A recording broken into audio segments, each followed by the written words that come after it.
just have to take dx dt. I will derive. Hey, hey. These are the 6 main trig functions. You should make flashcards and study them because they will play a major role on both the AP test and for the rest of the school year. A tip in remembering them is that any one that starts with the letter C, cosine, cosecant, and cotangent all have a negative derivative. You're a jerk. You're a jerk. You're a jerk. You're a jerk. The jerk is the derivative of acceleration. Therefore, it would be the third derivative of the position function. When deriving this equation, since there is not multiplication or division, you can derive each piece individually. The derivative of 1 is 0, the derivative of x is 1, and the derivative of negative cosine x is positive sine x. Therefore, the answer to the equation is y equals 1 plus sine x.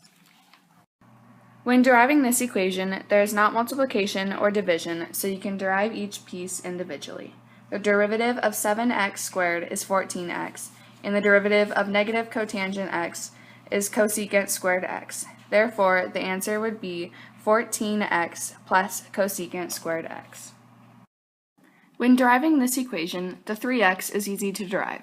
However, the x tangent x is a little more difficult. You need to use the product rule. The product rule is from section 3.3. If you do not remember this equation or any other equations, go back and review them. The product rule formula is uv prime plus vu prime. For x tangent x, u would be x and v would be tangent x. That would make u prime 1 and v prime secant squared x. When you plug the values into the equation, you get x times secant squared x plus tangent x times 1. Now you simplify. Don't forget to add in the derivative of 3x to the equation. This is a common mistake.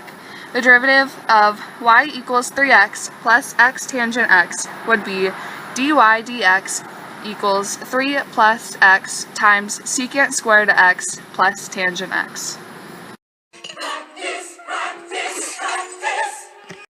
Here are 3 more practice problems. Pause the video and work out the problems for yourselves. We've got the answers. When deriving y equals 1 over x plus 5 sine x, you need to be able to recognize that it can be rewritten as y equals x to the negative 1 plus 5 sine x. This will make the equation easier to derive. Then you use the power rule to derive x to the negative 1 and get negative x to the negative 2, or negative 1 over x squared. For 5 sine x, the derivative would be 5 cosine x. So the answer would be dy dx equals negative 1 over x squared plus 5 cosine x. When finding the derivative of y equals 2 cosecant x plus 7x squared plus 22x, you need to use the sum and difference formula. First, you start by finding the derivative of 2 cosecant x, which is negative 2 cosecant x cotangent x. You know this by the formulas from the beginning of the video.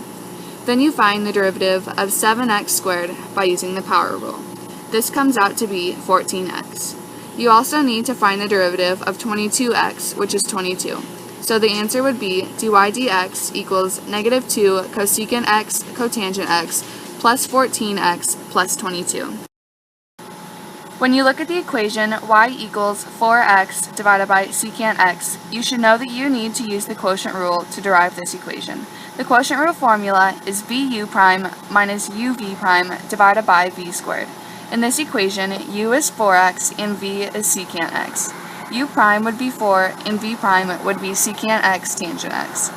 Then you plug the values into the formula and you would get secant x times 4 minus 4x times secant x tangent x, all divided by secant x squared.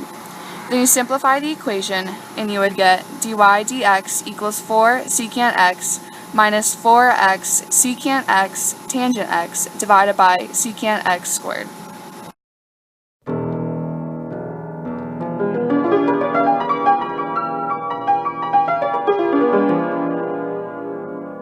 At first I was afraid, what could the answer be? It said, given this position, find velocity.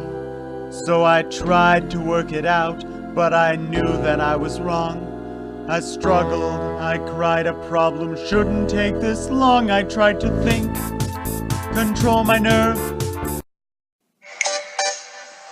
You're welcome.